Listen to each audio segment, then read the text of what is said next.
Hello everyone, welcome back to this video. तर friends, आजच्या या व्हिडिओमध्ये आपण दैनंदिन जीवनामध्ये बऱ्याच वेळेला छोटी छोटी वाक्यसुद्धा बोलत असतो।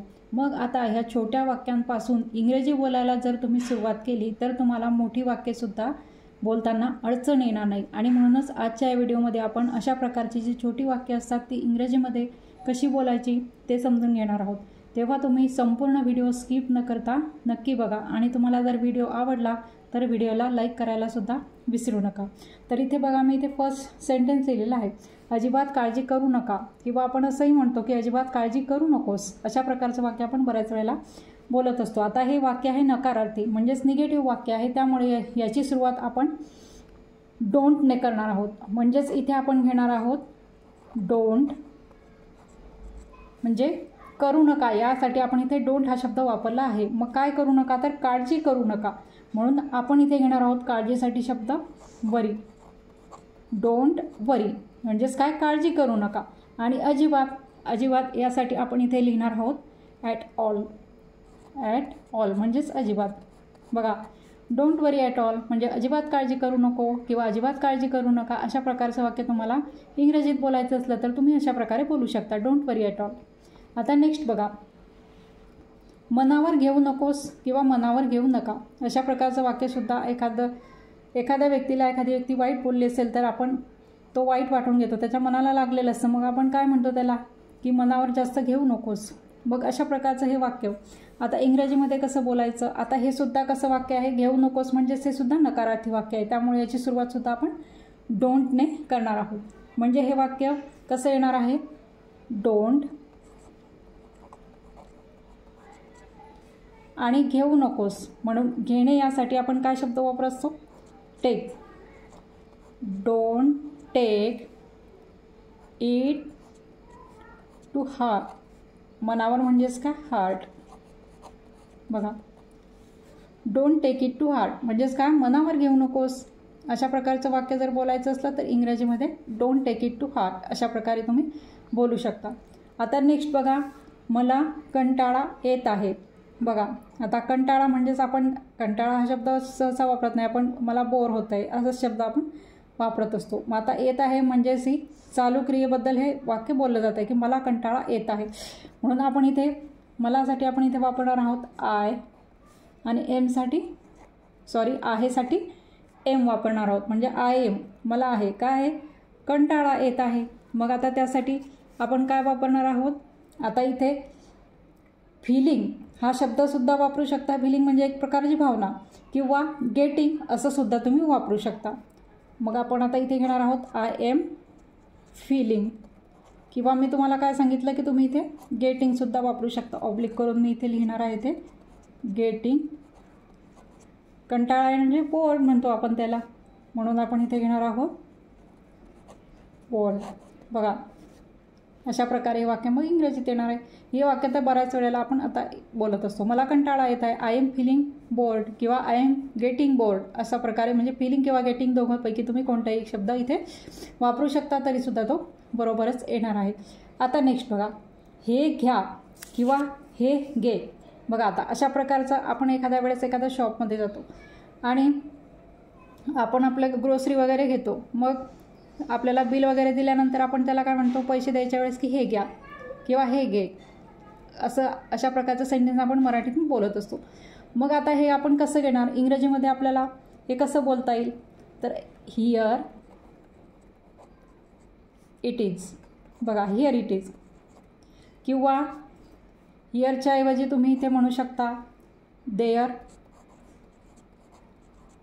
It is. बघा, अशा प्रकारे हे घ्या। आता तुम्ही म्हणाल हिअर म्हणजे येथे होते, देअर म्हणजे तेथे होते, असं नाही, शब्दशः अर्थ नाही घ्यायचा, फक्त हे घ्या असं जर तुम्हाला इंग्रजीमध्ये बोलायचं असलं तर काय म्हणणार, हिअर इट इज, म्हणजे त्यांना म्हणणार तुम्ही हिअर इट इज किंवा देअर इट इज। अशा प्रकारे मग तुम्ही इंग्रजीमध्ये बोलू शकता। इथे हिअरचा अर्थ इथे किंवा तेथे असं न घेता हे घ्या यासाठी आपण हिअर इट इज आणि देअर इट इज असं इंग्रजीमध्ये म्हणू शकतो। आता बघा, इथे नेक्स्ट आहे खूप चांगले।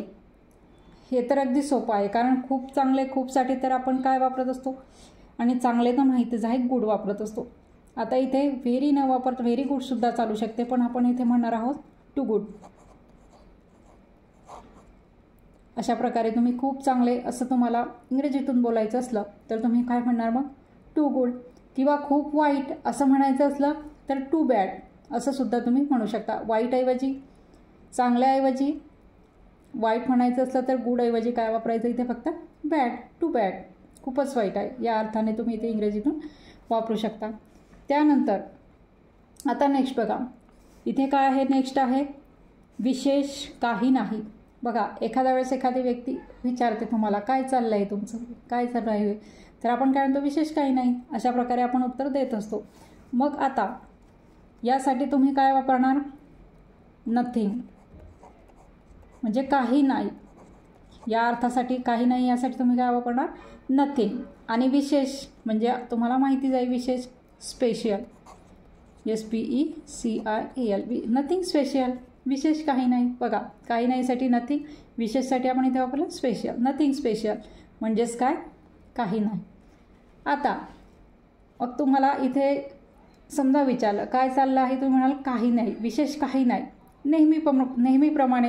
नेहमीप्रमाणेच धावपळ आहे किंवा नेहमीप्रमाणेच काम चालू आहे. मग नेहमीप्रमाणे यासाठी तुम्ही काय बोलणार इंग्रजीमध्ये, ॲज युजल म्हणजेच काय, नेहमीप्रमाणे. अशा प्रकारे मग तुम्ही बोलू शकता. बघा नेहमीप्रमाणे त्यासाठी काय वापरणार मग तुम्ही, ॲज युजल. त्यानंतर नेक्स्ट बघा धीर धरा किंवा धीर धर असं आपण म्हणत असतो.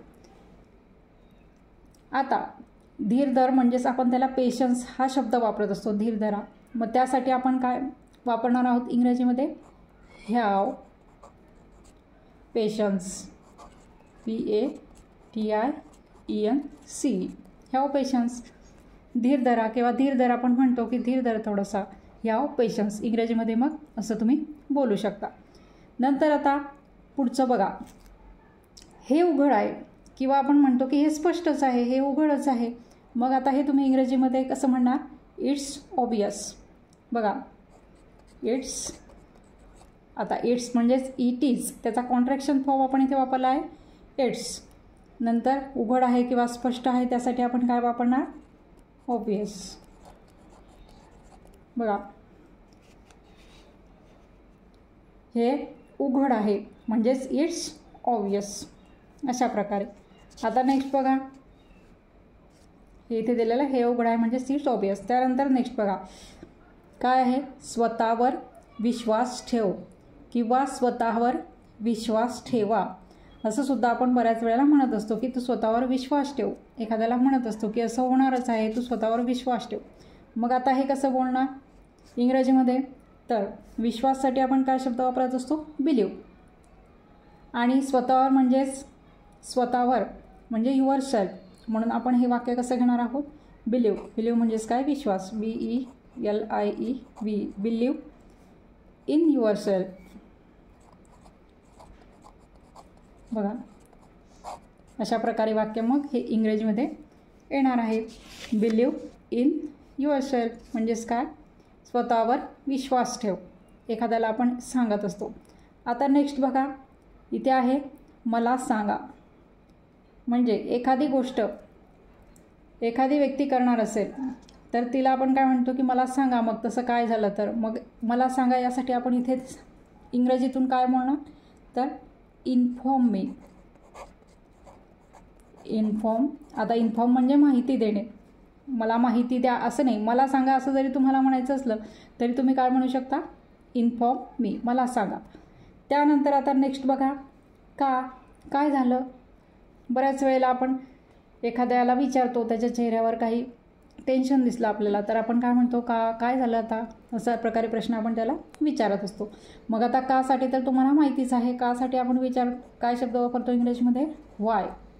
म्हणजेच काय झालं त्यासाठी आपण वापरतो व्हॉट हॅपन.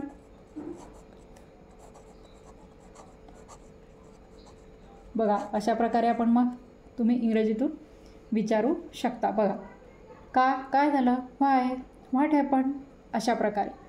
आता नेक्स्ट बघा त्याबद्दल विचार करा किंवा त्याबद्दल विचार कर असं आपण एखाद्याला सांगत असतो. म्हणजे त्याला पटत नसलं एखाद्या व्यक्तीला तर आपण काय म्हणतो की पुन्हा तू त्याबद्दल विचार कर. मग आता हे वाक्य, आता विचार करणे यासाठी तर तुम्हाला माहितीच आहे, थिंक हा शब्द आपण इंग्रजीत वापरत असतो. म्हणजेच आपण इथे काय घेणार आहोत, थिंक म्हणजेच विचार कर. कशाबद्दल, इथे काय दिलं आहे, त्याबद्दल, म्हणून त्यासाठी आपण थिंक अबाउट इट अशा प्रकारे हे वाक्य इथे येणार आहे. थिंक अबाउट इट म्हणजेच काय, त्याबद्दल विचार कर. आता नेक्स्ट बघा काय दिलेलं आहे, हे कोणाचे आहे.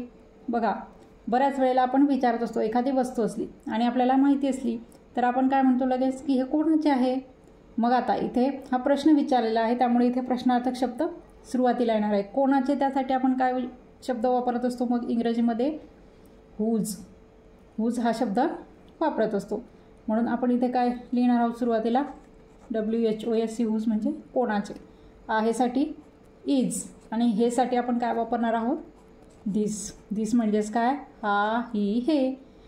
म्हणजे हा प्रश्न इथे कसा तयार झालेला आहे, हुज इज धिस.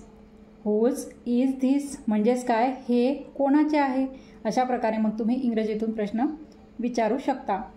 आता नेक्स्ट बघा, काय चाललं आहे. अशा प्रकारे सुद्धा आपण बऱ्याच वेळेला विचारत असतो प्रश्न की काय चाललं आहे. मग आता काय, हा सुद्धा प्रश्न आहे. मग काय, या प्रश्नार्थक शब्दासाठी आपण इंग्रजीतून काय वापरत असतो, व्हॉट हा शब्द वापरत असतो. आणि काय चाललंय म्हणजेच काय चाललं आहे, असं या चाललंय म्हणजे चाललं आहे असं या शब्दातून व्यक्त होते. म्हणून आपण इथे काय घेणार आहोत, व्हॉट इज. What is. पण असं आपण जेव्हा इंग्रजी बोलतो तेव्हा आपण असं शक्यतो कॉन्ट्रॅक्शन फॉर्म हे वापरत असतो. म्हणून आपण इथे व्हॉट इज न घेता आपण इथे काय घेणार आहोत, व्हॉट्स. बघा व्हॉट्स, आणि चाललं आहे म्हणजेच काय, गोईंग ऑन. Going on. बघा अशा प्रकारे मग हा प्रश्न इथे तयार झालेला आहे. काय चाललं आहे, व्हॉट्स गोईंग ऑन. अगदी सहज तुम्ही इंग्रजीतून विचारू शकता. तुम्हाला विचारायचं असलं की काय चाललं आहे, व्हॉट्स गोईंग ऑन, अशा प्रकारे. आता नेक्स्ट बघा, किती हास्यास्पद. एखादी गोष्ट आपल्याला एकदम क्षुल्लक वाटली तर आपण काय म्हणतो, खूपच हास्यास्पद आहे, किती हास्यास्पद आहे ही गोष्ट. मग आता अशा प्रकारचं जर तुम्हाला वाक्य, हेच वाक्य जर तुम्हाला इंग्रजीतून बोलायचं असलं तर मग ते कसं बोलणार. आता कितीसाठी आपण इंग्रजीत काय शब्द वापरतो, हाऊ. म्हणून आपण इथे सुरुवात कशाने करणार आहोत, हाऊ. आणि हास्यास्पद, रिडिक्युलस. म्हणून इथे काय घेणार आहोत, RIDICULOUS.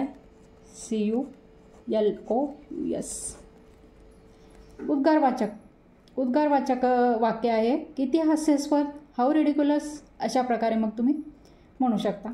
त्यानंतर नेक्स्ट बघा, सगळ्यांना विचारा. एखादी गोष्ट असेल की सगळ्यांच्या संमतीने ते व्हायला पाहिजे, म्हणून मग आपण काय म्हणतो की सगळ्यांना विचारा. मग आता हे वाक्य तुम्ही कशा प्रकारे बोलणार. आता विचारणे यासाठी आपण काय वापरत असतो इंग्रजीतून शब्द, आस्क. आणि सगळ्यांना त्यासाठी आपण वापरत असतो एव्हरीवन. बघा आस्क एव्हरीवन. बघा अशा प्रकारे म्हणजे हे वाक्य तुम्ही इंग्रजीतून बोलू शकता. सगळ्यांना विचारा म्हणजेच काय, आस्क एव्हरीवन, अशा प्रकारे. तर अशा प्रकारे आजच्या व्हिडिओमध्ये आपण जी छोटी छोटी वाक्य बऱ्याच वेळेला बोलत असतो तीच इंग्रजीमधून कशी बोलायची ते समजून घेतले. मग अशा प्रकारची जी ही वाक्य आहेत ती तुम्ही लक्षात ठेवून सुद्धा बोलू शकता. सुरुवातीला जर तुम्हाला जमत नसेल की कसं बोलायचं इंग्रजीतून, तर ही सुरुवातीला तुम्ही लक्षात ठेवून बोला, म्हणजे तुम्हाला आपोआप ते बोलायची सवय होईल आणि नंतर मोठी वाक्यसुद्धा तुम्हाला बोलताना अडचण येईल. तर अशा प्रकारे आजच्या व्हिडिओमध्ये आपण शॉर्ट सेंटेन्सेस शिकलेलो आहोत. तर आजचा हा माझा व्हिडिओ तुम्हाला कसा वाटला ते कमेंट करून नक्की सांगा. आणि व्हिडिओ जर आवडला असेल तर व्हिडिओला लाईक करा, शेअर करा, आणि जर तुम्ही या चॅनलवर नवीन असाल तर चॅनलला सबस्क्राईब देखील करा. थँक्यू.